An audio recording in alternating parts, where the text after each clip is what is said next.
কালি মই এটা video' upload কৰিছিলোঁ। সেই ভিডিঅ'টো আছিল যোৱা বছৰ মই অকলে উদযাপন কৰা মোৰ ৬৫ বছৰীয়া জন্মদিনৰ ভিডিঅ'। মই দাৰ্জিলিঙলৈ গৈছিলোঁ আৰু অকলে নিজে ভাল লগা ধৰণে অলপ সময় তাত পাৰ কৰিছিলোঁ। পুতলা ৰেলত উঠিছিলোঁ, ভাল লগা বস্তুবোৰে কেকটো সজাইছিলোঁ, অকলে অকলে কাটিছিলোঁ, সৰু নৈৰ পাৰলৈ গৈছিলোঁ, কুঁৱলী আৰু নিৰ্জন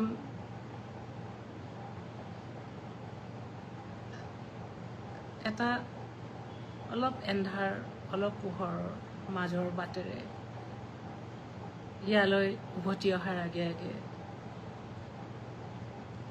শেষবাৰ খোজকাঢ়ি গৈছিল। কিন্তু বিশেষ কাৰণত সেই ভিডিঅ'টো মই আঁতৰাই দিব লগা হ'ল। অলপ টেকনিকেল কাৰণ আছিল।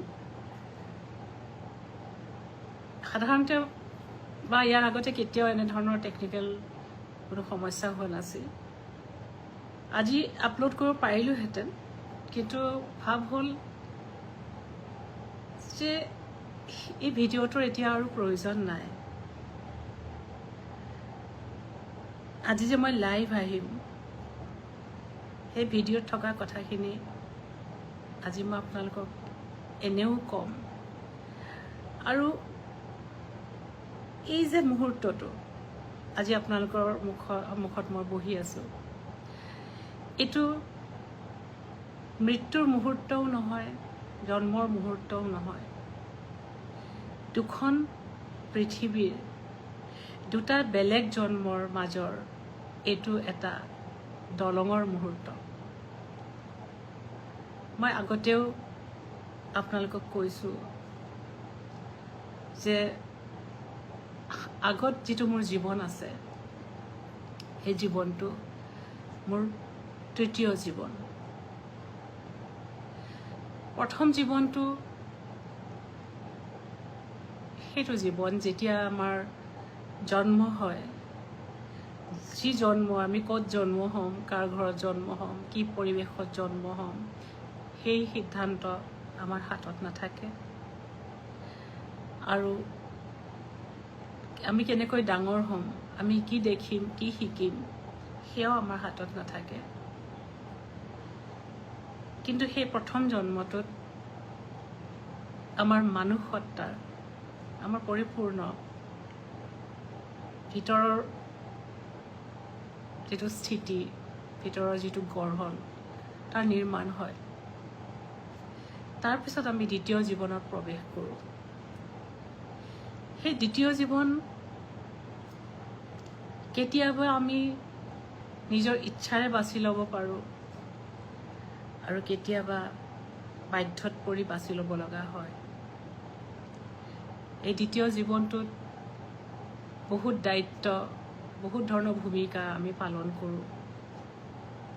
আমি সংসাৰ পাতোঁ, আমি অৰ্থ আহৰণ কৰোঁ, আমি পিতৃ মাতৃ হওঁ, আৰু বহুত ধৰণৰ ভূমিকা আমাৰ জীৱনলৈ আহে। আৰু এই ভূমিকাবোৰ আমি পালন কৰি গৈ থাকোঁ। পালন কৰি গৈ থাকোঁতে বেছিভাগ ক্ষেত্ৰতে আমি নিজৰ কথা ভাবিবলৈ এৰি দিওঁ, নিজক পাহৰি যাওঁ। নিজৰ ইচ্ছা, হেঁপাহ, নিজৰ জীৱনৰ মূল কথাবোৰ, যিবোৰে আচলতে লগত থাকিলে সঁচাকৈ জীয়াই থকা বুলি বুজায়, সেইবোৰ বিচাৰি চাবলৈ আমাৰ আহৰি নাথাকে, বা আমাক কেতিয়াবা আহৰি দিয়াও নাযায়। আৰু আমি আহৰি যেতিয়া আমাক দিয়া নাযায়, আহৰি যে আমি নিজৰ কাৰণে আহৰণ কৰি ল'ব লাগে, এইটো যে আমাৰ অধিকাৰ, তাক যে আমি সাব্যস্ত কৰিব লাগে, সেই কথাও আমি পাহৰি যাওঁ। আজি এই দলঙৰ মুহূৰ্তটো অলপ পিছত পাৰ হৈ যাব। মই তৃতীয় জীৱনত প্ৰৱেশ কৰিম। জীৱন এনে নহয় যে এখন দুৱাৰ বন্ধ কৰি এটা জন্ম শেষ কৰিলোঁ আৰু অন্য এটা জন্ম আৰম্ভ কৰিলোঁ। যি তৃতীয় জীৱনৰ কথা মই কৈ আছোঁ, সেই তৃতীয় জীৱনটো হয়তো প্ৰথম জীৱনৰ পৰাই মোৰ লগে লগে আছিল। সি পৰিপূৰ্ণ ৰূপ লাভ কৰা নাছিল। প্ৰথম জীৱনটোত যেতিয়া মই প্ৰথম নিজক সুধিছিলোঁ যে তোমাৰ জীৱনৰনো কি উদ্দেশ্য, তেতিয়া লাহে লাহে মই সেই প্ৰথম জীৱনটোতে জীৱনৰ উদ্দেশ্য বিচাৰি পাইছিলোঁ।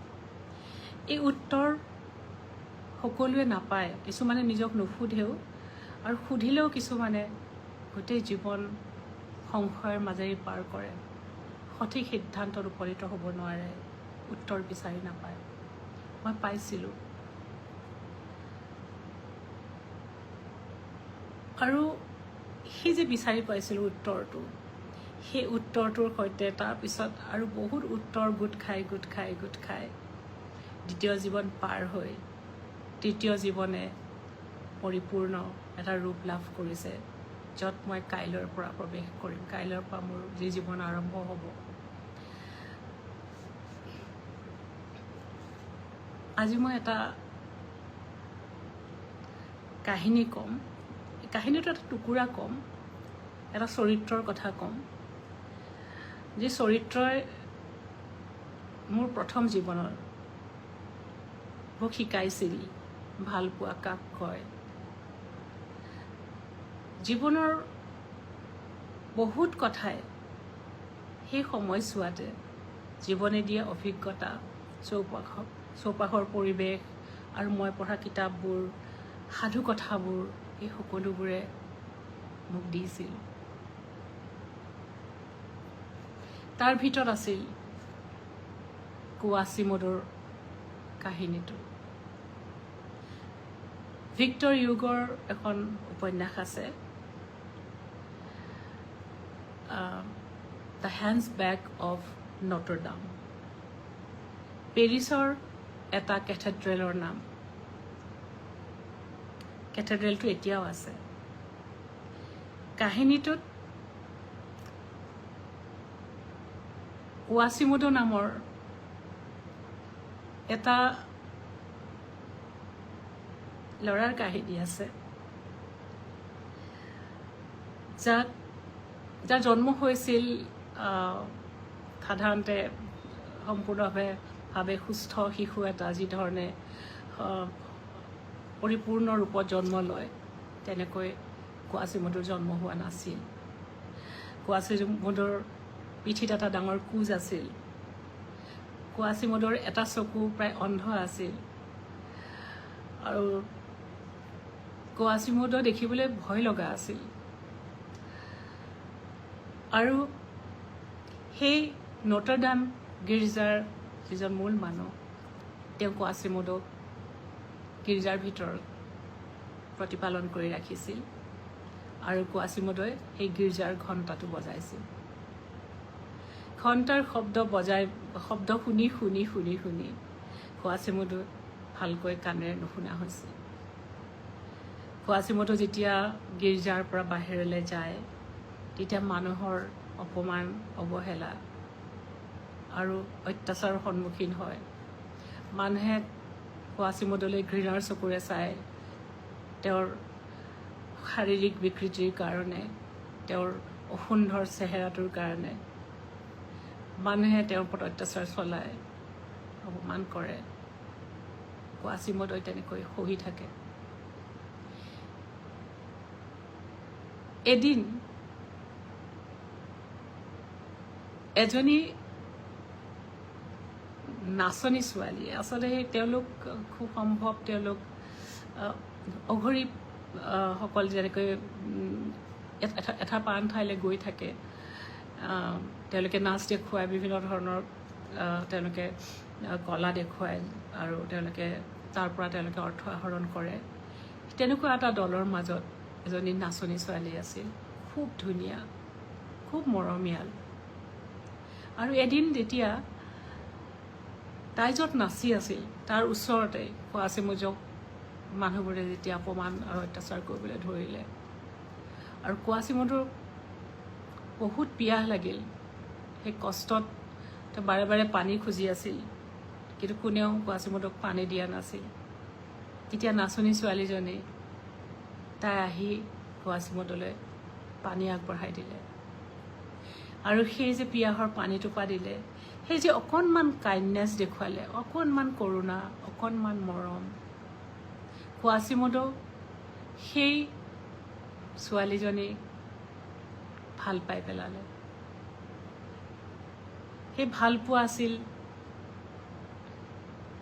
কোনো স্বাৰ্থ নথকা, কোনো বিনিময় নিবিচৰা, খুব নীৰৱ, খুব শান্ত এটা ভালপোৱা। আৰু এদিন সেই ছোৱালীজনী যেতিয়া বিপদত পৰিল, কোৱাচিমুদই ছোৱালীজনীক তুলি লৈ গীৰ্জাৰ ভিতৰলৈ লৈ আহিলে, কেথেড্ৰেলটোৰ ভিতৰলৈ লৈ আহিলে আৰু ওপৰলৈ গৈ চিঞৰিবলৈ আৰম্ভ কৰিলে, চেংচুৱেৰী, চেংচুৱেৰী, যাক মই অভয় ভূমি বুলি কওঁ। কাৰণ আমি সকলোৱে জানো যে ধৰ্মস্থানত কোনোবা যেতিয়া সোমায়, তেওঁক বাহিৰৰ মানুহে তাত টানি উলিয়াই আনিব নোৱাৰে, অত্যাচাৰ কৰিব নোৱাৰে, কাৰণ ধৰ্মস্থান সকলোৰে কাৰণে সুৰক্ষিত ঠাই। বিশেষকৈ গীৰ্জাৰ ভিতৰত যদি কোনোবা প্ৰৱেশ কৰে, গীৰ্জা এটা অভয়ভূমি হৈ পৰে, চেংচুৱাৰী হৈ পৰে। আৰু ছোৱালীজনী কোৱাচিমুদে ৰক্ষা কৰিলে। পৰৱৰ্তী সময়তো ছোৱালীজনীক সকলো ধৰণৰ অন্যায়কাৰীৰ পৰা ৰক্ষা কৰিলে। কাহিনীটো মই দীঘলীয়াকৈ নকওঁ, কিন্তু সেই কাহিনীটো মোৰ আৰু বহুত গল্প আছে, বহুত অভিজ্ঞতা আছে, যিবোৰে মোক আজি এইগৰাকী মানুহ হিচাপে গঢ়ি তুলিছে। তাৰ ভিতৰত সদায় মোৰ ভিতৰত সেই শব্দ দুটা, তাৰ প্ৰতিধ্বনি, সেই সময়ৰ পৰা কিতাপখন পঢ়াৰ পৰা আজিলৈকে সেই শব্দ দুটা প্ৰতিধ্বনিত হৈ থাকে, মোৰ লগে লগে থাকে। চেংচুৱাৰী, চেংচুৱাৰী। আমি অভয়ভূমি বুলি ক'লে আমি জীৱ জন্তুৰ বাবে অভয়াৰণ্যৰ কথা বুজোঁ। চেংচুৱাৰী মানে অকল তেনে অভয়াৰণ্য নহয়, মানুহকো অভয়ভূমিৰ প্ৰয়োজন আছে। পৃথিৱীত অনেক কোৱাচিমুদো আছে, বেলেগ বেলেগ ধৰণৰ কোৱাচিমুদো। তাৰ ভিতৰত এজন হয়তো ময়ো। এই কোৱাচিমুদোবোৰৰ কোনোবাই দেখিছে যে পৃথিৱীখনত তেওঁৰ কাৰণে কোনো ঠাই নাই, কোনোবাই দেখিছে তেওঁক ভাল পাবলৈ কোনো নাই, কেতিয়াবা দেখিছে যে পৃথিৱীখনত যি পৃথিৱীখনত তেওঁ আছে সেই জগতখন তেওঁৰ নহয়, তেওঁ খুব অচিনাকি, তেওঁৰ তাত ফিট নহয়। কিছুমান কোৱাচিমুদো আছে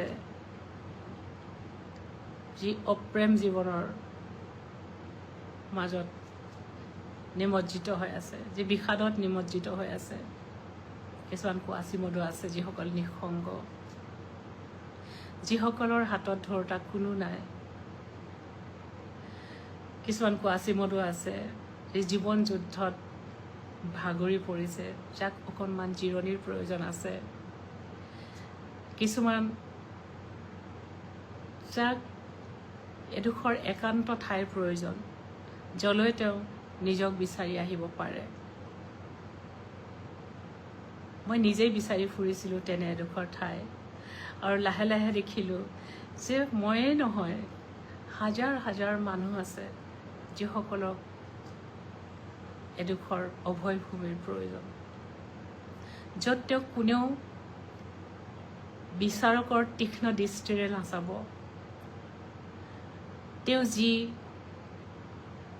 তেওঁ যেনে তেনেকৈ গ্ৰহণ কৰিব, তেনেকৈ আঁকোৱালি ল'ব।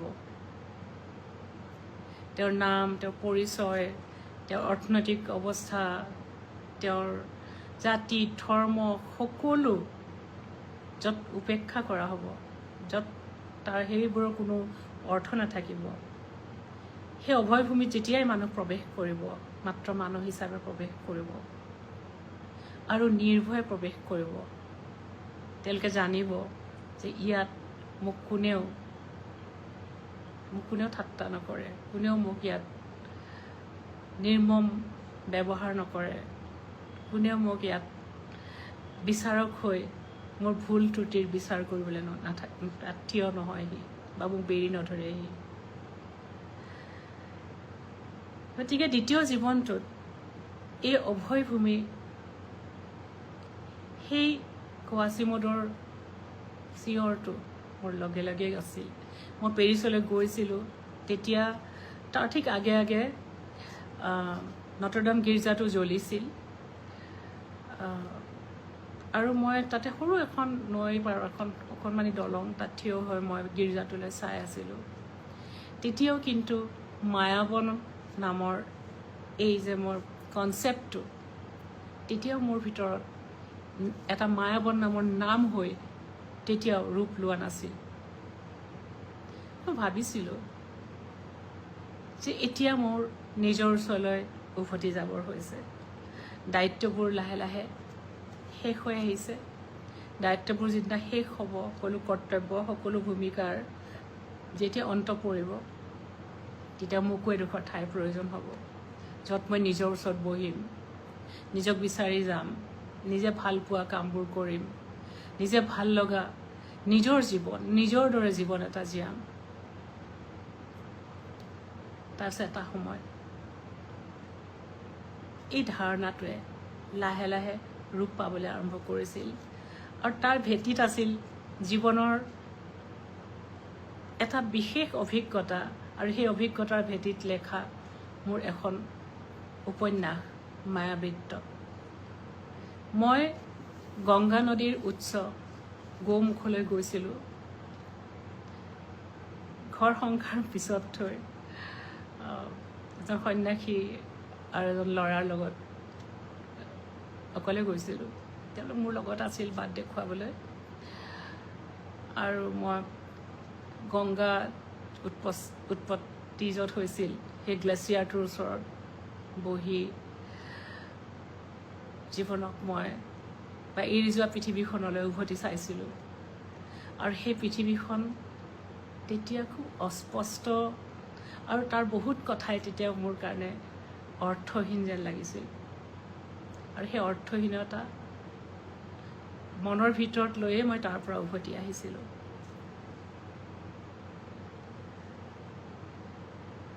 আৰু তাৰ পৰৱৰ্তী সময়ত মই লিখিছিলোঁ মায়াবৃত্ত উপন্যাসখন, য'ত পুতি আৰু সুবৰ্ণৰ এটা মই চৰিত্ৰ নিৰ্মাণ কৰিছিলোঁ, আৰু য'ত মই ব্যৱহাৰ কৰিছিলোঁ মোৰ জীৱনৰ বহুত অভিজ্ঞতা।